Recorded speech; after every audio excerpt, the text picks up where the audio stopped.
Assalamualaikum warahmatullahi wabarakatuh. Halo semuanya, apa kabar? Perkenalkan, nama saya Khairiah dengan nomor induk mahasiswa 20081060001. Saya dari kelas Tadris Biologi A semester 4. Pada kesempatan kali ini saya akan sedikit memaparkan mengenai ekosistem perairan danau. Selamat menyaksikan. Sebelum membahas lebih jauh mengenai ekosistem perairan danau, terlebih dahulu kita harus mengetahui apa itu ekosistem dan apa itu danau. Jadi, ekosistem adalah interaksi timbal balik antara makhluk hidup dengan lingkungannya. Sedangkan danau merupakan ceruk atau cekungan yang terdapat pada permukaan bumi dan biasanya terisi oleh air. Sehingga jika digabungkan dapat dikatakan bahwa ekosistem perairan danau merupakan hubungan dari beberapa populasi yang hidup di suatu ceruk atau cekungan yang terisi air di permukaan bumi dan saling mengadakan interaksi baik langsung maupun tidak langsung dengan lingkungannya. Nah, hubungan timbal balik ini dapat bermacam-macam, di antaranya adalah predasi, simbiosis, dan sebagainya. Lalu, bagaimana sih kita mengetahui apakah ekosistem perairan ini termasuk ke dalam ekosistem perairan danau atau bukan? Nah, untuk mengidentifikasinya, kita harus mengetahui karakteristik atau ciri-ciri dari ekosistem perairan danau itu sendiri. Berikut adalah karakteristik dari ekosistem perairan danau. Yang pertama adalah terdapat variasi suhu yang tidak mencolok. Nah, dalam ekosistem perairan danau ini memiliki suhu yang tidak mencolok. Ciri ini memang biasanya dimiliki oleh ekosistem air tawar yang lain pula. Nah, variasi suhu mempunyai arti bahwa suhu antara siang dan malam tidak terlalu berbeda atau tidak terlalu mencolok perbedaannya. Terlebih di wilayah cekungan air, biasanya cahaya matahari yang masuk tidak terlalu menembus terlalu dalam, namun hanya beberapa meter saja, sehingga hal ini tidak akan menimbulkan perbedaan jauh antara suhu siang dan suhu pada malam hari. Yang kedua adalah memiliki penetrasi cahaya yang kurang. Nah, masih berkaitan dengan ciri yang tadi, ekosistem danau ini merupakan ekosistem yang mempunyai penetrasi cahaya yang kurang atau minim.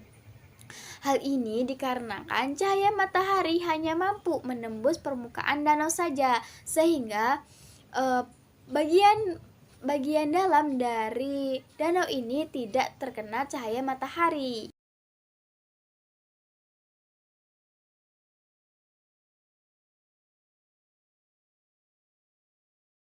Ciri yang ketiga adalah dipengaruhi oleh iklim dan cuaca. Nah, karena letaknya ini di lingkungan daratan dan cekungan wilayahnya pun tidak terlalu luas, maka ekosistem danau ini sangat dipengaruhi oleh cuaca dan iklim. Air di danau ini biasanya tidak pernah habis, tapi ketika musim kemarau atau musim hujan terdapat perbedaan. Misalkan pada musim hujan maka air dalam danau ini akan meningkat volumenya. Sedangkan pada musim kemarau volume air di danau ini biasanya cenderung menurun atau sedikit. Ciri ekosistem perairan danau yang keempat adalah jenis tumbuhan yang biasanya tumbuh di perairan danau merupakan didominasi oleh ganggang dan tumbuhan biji. Nah, biasanya ekosistem danau ini memiliki flora yang khas, yakni berupa ganggang atau tumbuhan biji. Selain itu, tumbuhan yang ada di danau ini merupakan tumbuhan yang biasanya sudah beradaptasi di lingkungan air tawar. Contohnya adalah eceng gondok, teratai, dan sebagainya. Ciri selanjutnya adalah biasanya ekosistem perairan danau ini dihuni oleh hampir semua filum hewan. Nah, ekosistem danau ini merupakan ekosistem air tawar yang biasanya dihuni oleh semua jenis hewan atau filum hewan. Nah, dari ekosistem danau ini kita dapat menemukan fauna atau flora yang biasanya hidup di ekosistem danau ini. Adapun fauna yang biasanya ditemukan pada ekosistem danau ini contohnya adalah lobster air tawar dan ikan mayangka. Kemudian, flora yang biasanya ditemukan pada ekosistem perairan danau ini adalah teratai, ganggang hijau, dan eceng gondok. Adapun pola interaksi yang dapat kita temukan pada video tersebut, yang pertama adalah simbiosis komensalisme antara ganggang dan ikan.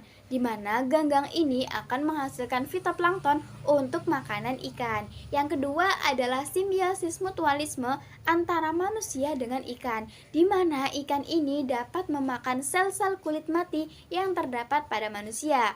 Dan yang ketiga adalah pola interaksi predasi di mana antara lobster air tawar dengan ikan yang lebih kecil, di mana lobster ini akan memakan ikan-ikan yang lebih kecil pada danau tersebut.